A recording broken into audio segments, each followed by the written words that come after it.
কোর্টমশাই, বিয়ে শুরু করুন। ডায়না আর মেয়েকে কোলে নিয়ে নিজের চোখে নিজের স্বপ্ন ভাঙা দেখুন।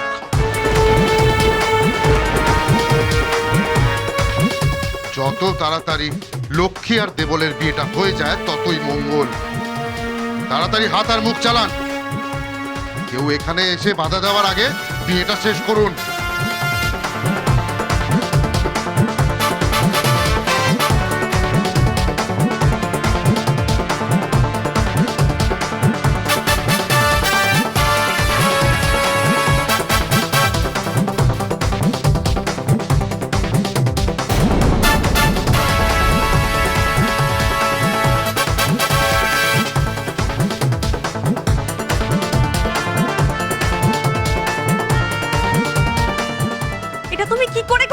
দেবল, আমাকে স্বপ্ন দেখালে, এত দূর টেনে আনলে, আর আজ সবকিছু ভেঙে চুরমার করে দিচ্ছ। দেখো তোমার মেয়েকে দেখো একবার। এর কি দোষ বলো? নিষ্পাপ শিশুটার কি দোষ দেবল? তোমার ধর্মের ভয় নেই? নিজের মায়ের মাথায় হাত রেখে তুমি প্রতিজ্ঞা করেছিলে তুমি আমাকে বিয়ে করবে, আর আজ কেন পিছু হাঁটছো? বলো, এতটা নিচে নামতে পারলে তুমি? নাটক, সব নাটক করছো। এইসব নাটকে একদম কান দেবে না। তোমার ভালোর জন্যই বলছি। তোমার ভালো মন্দ কার হাতে তুমি সেটা ভালো করে জানো। আমার কথা না শুনলে তুমি ভালো করে জানো আমি তোমার কি ক্ষতি করতে পারি। না দেবল, প্লিজ, তুমি ওনার কথা শুনে এত বড় সর্বনাশ করো না। দেখো, আমাদের স্বপ্নকে এইভাবে ভেঙে যেতে দিও না প্লিজ। তুমি না আমার সন্তানের বাবা। দেখো, এই ভুল করলে কিন্তু তোমার আর ফেরার পথ থাকবে না দেবল। তোমাকে তোমার বাচ্চা দিবি, তুমি এই বিয়ে করবে না দেবল।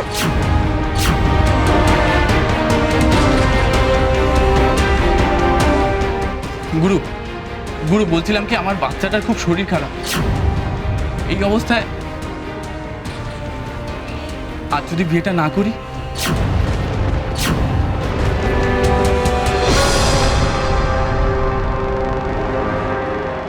ও বাচ্চা বাচ্চা বাচ্চা, এক কথা শুনে যাচ্ছি। আজ এই বাচ্চাটাকে আমি আগে বলি দেব,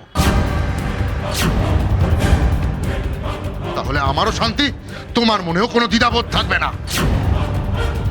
না না, আপনি আমার মেয়েটাকে ছেড়ে দিন প্লিজ। ওকে কিছু করবেন না প্লিজ, দয়া করে ওকে ছেড়ে দিন। আমি আপনার পায়ে পড়ছি প্লিজ দেবল।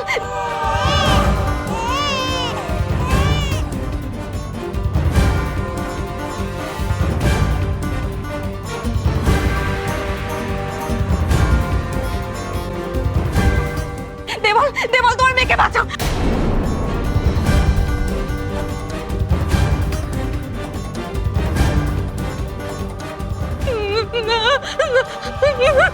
কি ভক্ত!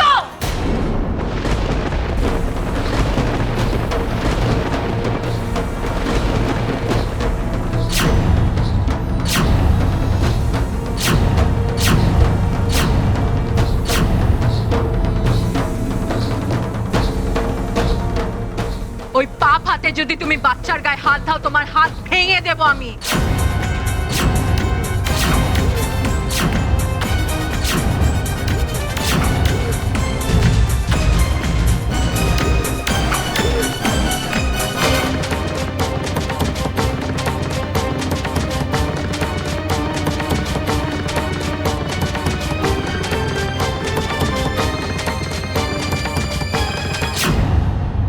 আজ তোমার পরীক্ষাটা, তুমি আমার পরীক্ষা অনেক নিয়েছ।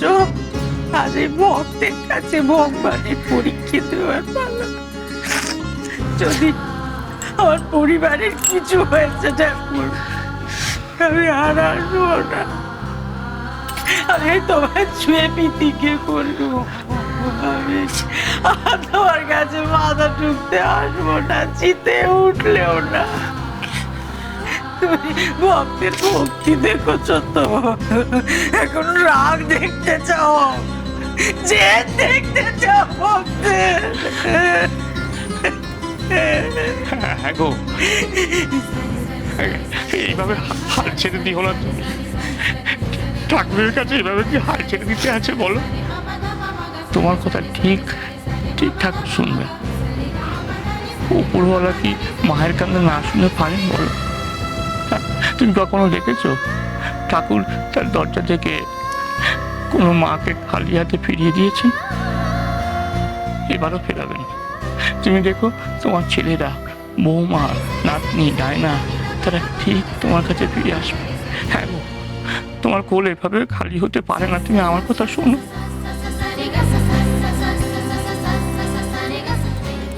ও ভগবান, আমিও তোমার কাছে আর কোনোদিন কিছু চাইবো না। আর কেউ ফিরুক না ফিরুক, আমার ক্যাটারিনাকে ফিরিয়ে দাও।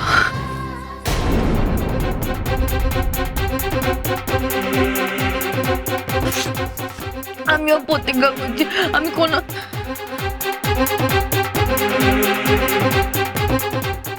তুমি কি বলছো মেজবৌমা? তোমার এই প্রার্থনা করতে মুখে আটকালো না? দেবতার মতো তোমার বড় ভাসু, তোমার বড় যা, তোমার বদ্দির মতো দেবল, তোমার ভাইয়ের মতো, ডায়না তোমার বোনের মতো।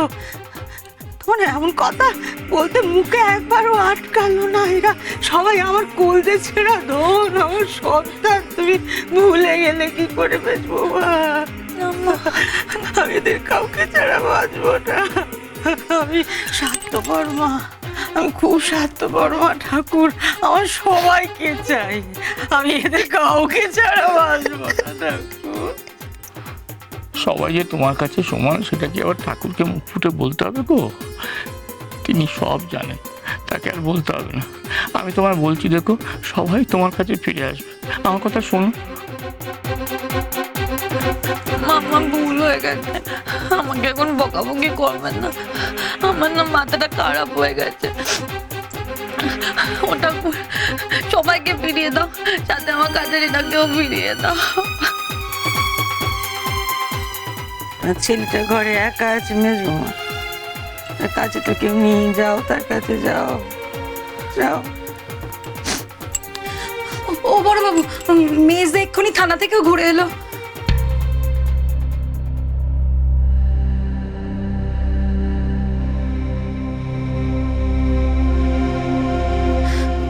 ওই যে ওই বড় পুলিশ অফিসার বাড়িতে আসেন না, থানাতে উনি নেই, ফোনও ধরছে না।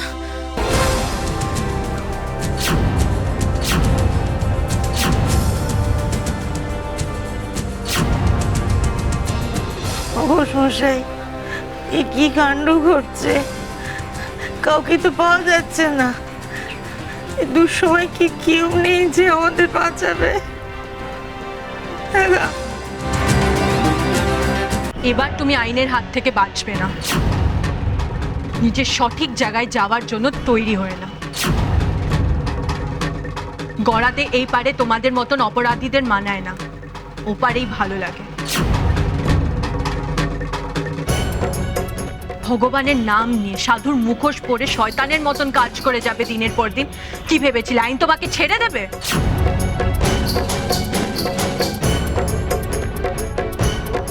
না শিবভক্ত, আইন তোমাকে ছাড়বে না। সে তুমি যে মুখোশ পরে, যে রূপ ধারণ করেই আসো না কেন।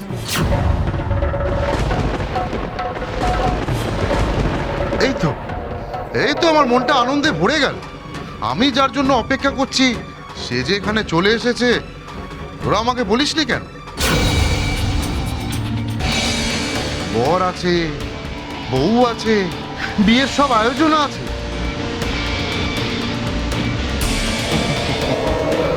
বরযাত্রী না থাকলে চলে? বিয়ে তো আর বারবার হয় না, একবারই হয়। তার উপর আমার আদরের শিষ্য দেবল আর আদরের শিষ্যা লক্ষ্মীর বিয়ে।